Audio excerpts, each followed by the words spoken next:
পিকলু, পিকলু তুই কেন বাধা দিচ্ছিস? কি হয়েছে এভাবে রিয়্যাক্ট করছিস কেন? কেউ তোকে কিছু বলেছে? তোকে ভয় দেখিয়েছে? দেখ পিকলু, তুই যদি সবার সামনে বলতে তোর অস্বস্তি হয়, তুই মেজদাকে আলাদা করে নিয়ে যা, আলাদা করে নিয়ে গিয়ে কথা বল। না, আলাদা করে তো কিছু বলেনি। এখানে সকলের সামনে ও একটা মন্তব্য করেছে, তাই ওকে যা বলার সকলের সামনেই বলতে হবে, আলাদা করে না। একটা কথা বল তুই আমাকে, গুড্ডি যদি তোকে বলেও থাকে, তুই তো জানতিস গুড্ডির আশীর্বাদ গুড্ডির বিয়ে হবে, তুই কথাটা বললি কেন? এতদিন ধরে এত আদিক্ষেতা করলি শিরিনকে নিয়ে, আজকে হঠাৎ সেই বউ তোর থেকে দূরে সরে গেল, তার সম্মানের কোনো দাম নেই তোর কাছে? ও নাকি তোর কাছে একটা ব্যাপারই ইম্পর্টেন্ট, গুড্ডির বিয়েটাকে আটকানো, গুড্ডির জীবনটাকে নষ্ট করে দেওয়া, তাই তো? এগুলো আমার ভাবতে লজ্জা করছে যে তুই আমার ভাই, আমার ভাই হয়ে যে তোকে এই পরিস্থিতিতে দাঁড়িয়ে দেখবো না, এক সেকেন্ড এই পরিস্থিতিতে দেখবো, এটা আমি ভাবতে পারছি না পিকলু। তুই এখনো চুপ করে দাঁড়িয়েছিস, সত্যিগুলো বলছিস না। পিকলু বল, জাস্ট ওপেন ইউর মাউথ। এক মিনিট। গুড্ডির সঙ্গে তোমার কোথায় দেখা হয়েছিল? আমি হোস্টেলে গেছিলাম। কেন গেছিলে? গুড্ডির সঙ্গে দেখা করতে গেছিলাম। কেন গেছিলে গুড্ডির সঙ্গে দেখা করতে? সেটাই তো জিজ্ঞেস করছি। তার মানে গুড্ডি তোমার কাছে আসেনি, তুমি গুড্ডির কাছে গেছিলে? না, গুড্ডি যদি ওকে বারবার করে ডাকে তাহলে ও গুড্ডির কাছে না গিয়ে কি করবে?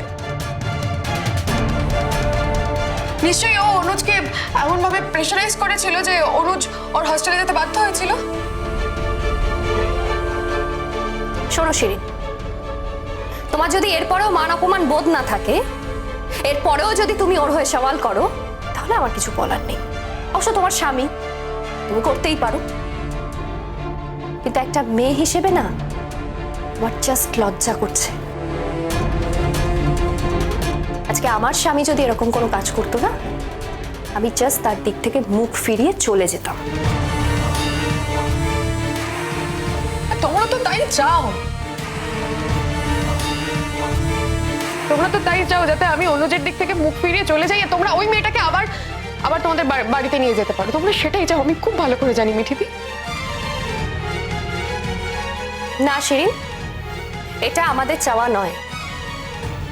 আমরা বুঝে গেছি ভালো মতো যে গুড্ডির জীবনটা অনেক বেশি ভালো হতে চলেছে। ভাইয়ার মতো একটা ছেলে যে সারা জীবন শাটল ককের মতো এদিক ওদিক করে গেল, আরে ওর তুলনায় তো যুধাজিৎ স্বর্গ। দেখো, এত কিছু কিন্তু যুধাজিতের সামনে অনুজ বলল গুড্ডি সম্পর্কে, তাও কিন্তু যুধাজিৎ একবারও গুড্ডিকে চার্জ করে, গুড্ডিকে ভুল বোঝেনি। আরে এই মহত্ব, এই উদারতা কজনের হয়? হয় না। আর তাই আমি আজকে এখানে দাঁড়িয়ে বলছি যে দোষ যদি কারোর হয়ে থাকে, সেই দোষ একমাত্র অনুজের। পিকলু কি হয়েছিল, সত্যি কথা বল। ওকে বলতে বল না, আমি তো এত কিছু বললাম। এই দাঁড়া ভাই, ওকে ওকে বলতে বল। আমাকে বলতে বলেছিল, তাহলে এই বিয়েটা করবে না, এই বিয়েটা হবে না। আমি যদি এখন এই কথাগুলো, সেদিনের ওই কথাগুলো বলি, তাহলে তোমার সঙ্গে শিরিন দিদির সম্পর্ক শেষ হয়ে যাবে। তাই আমি বলতে পারছি না স্যারজি।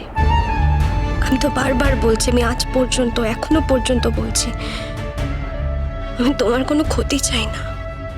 তুমি আর শিরিন দিদি ভালো থাকো, সুখে থাকো, সেটা চাই বলেই বিয়ের এই নাটকটা করছি। আর কি করতে পারি তোমার জন্য? হ্যাঁ, যদিও আমি তোমাকে বলিনি, এই কথাটা বলিনি যে এটা একটা নাটকের বিয়ে, এই বিয়েতে সত্যি নেই। কেনই বা বলবো? কেনই বা বলবো? আমার জীবন নিয়ে তোমার মাথা ব্যথা কিসে?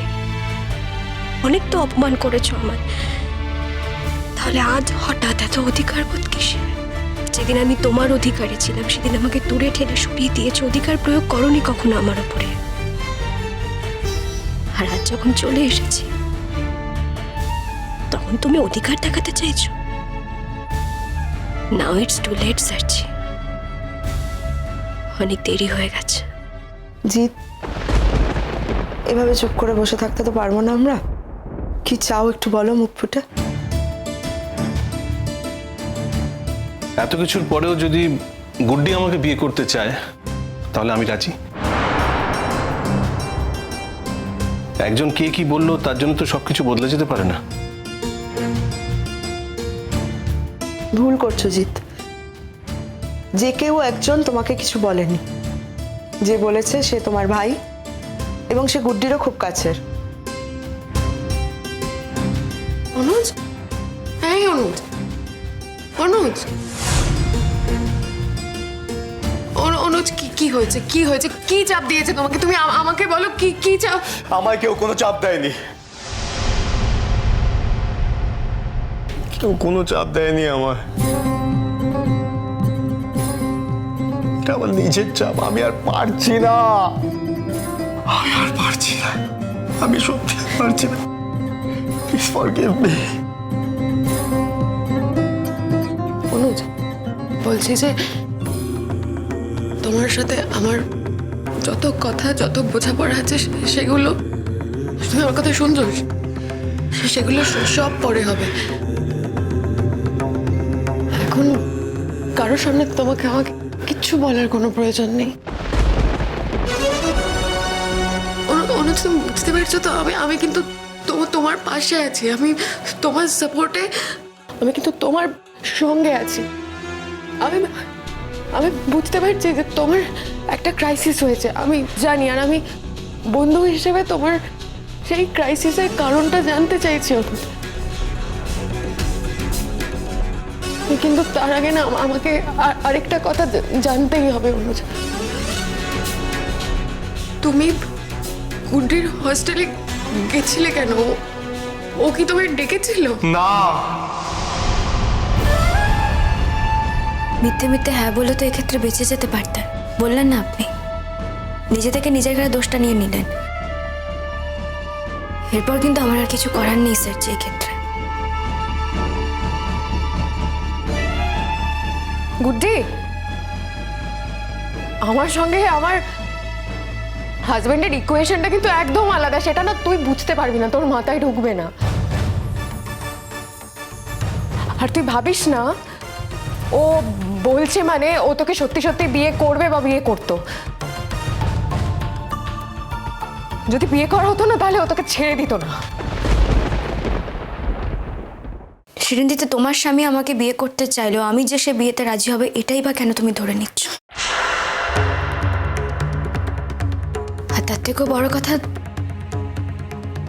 সুধাজিদের মতো একজন ছেলেকে একবার যে দেখেছে, কেউ যদি কখনো সমুদ্রে স্নান করে ফেলে সে আর কখনো পুকুরে স্নান করতে চায় না শিরিন্দিদি।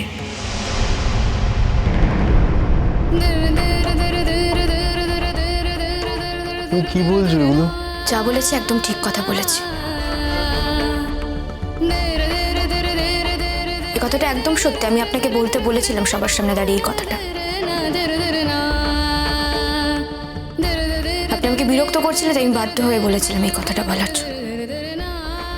কথাটা আপনি বলেছেন ঠিকই, হ্যাটস অফ টু ইউ, কিন্তু এই কথাটার মধ্যে সত্যের থেকে অনেক বেশি মিথ্যে জড়িয়েছিল। আপনি নিজের মতো করে বললেন ঠিক কি কারণে, কেন এই কথাটা আমি বলেছিলাম, আপনি সেই কারণটা একবারও সবার সামনে বললেন না স্যারজি। এই মুহূর্তে আমি চাইলেই সবার সামনে সত্যিটা বলে দিতে পারি, কিন্তু আমি বলবো না। শিরিন দিদি প্রত্যেকটা মুহূর্তে আপনার ওর সম্পর্কে রসায়ন নিয়ে অহংকার করে।